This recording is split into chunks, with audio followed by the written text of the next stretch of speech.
एबे एबे PAN card को नहीं आसुछि बड़ खबर। आपणकर पान कार्ड थिले आपणकु मध्य 10,000 टंका जरिमाना देवाको पड़ी पारे। एनै मध्य आयकर विभाग पक्षरु जारी होला एक नुआ सूचना। आजिर समय प्राय समस्त पाखरे पान कार्ड टे निहाती भाବରେ रहिथि।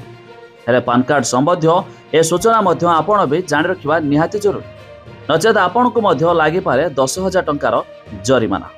जानिबा पूर्वरु वीडियो गुटे लाइक करदेबे, सब्सक्राइब करनथिले एबे सब्सक्राइब करी पाखर थिबा घंटी चिन्ह को दबाई दियंतु। देखंतु जदि आपणक पाखरे पान कार्ड अछि तबे सतर्क होई जांतु, कारण आयकर विभागर एपरि पान कार्ड धारी उपरे 10,000 टंकार जरिमाना लगा जाउछि।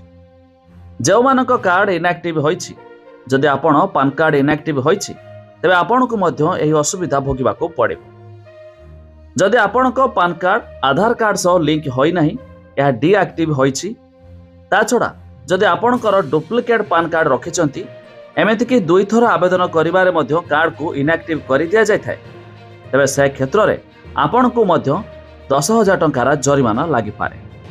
तबे आपण चाहिले एबे आपणक पान कार्ड को चेक कराई नियंतु आपणकर पान कार्ड टी एक्टिव अछि कि नाही। तबे सेहि मानकर मध्य डीएक्टिव होई थाए जो माने पान कार्ड को आधार कार्ड सह लिंक कराई नाहांती। तबे ए क्षेत्र रे आपणकु 10,000 टंका जरिमाना लागि पारे।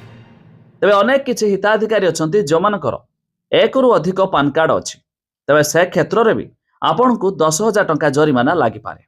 तबे एनै मध्य आयकर विभाग पक्षरु बड़ सूचना जारी कराइछि साधारण जनताक पई। तबे आपण जानिले शेयर करी सांगसाथी मानकु निहाती भाବରେ जणाइ दियंतु, जाके काहाकु ना काहाकु हेल्पफुल हो एई भिडियोटी।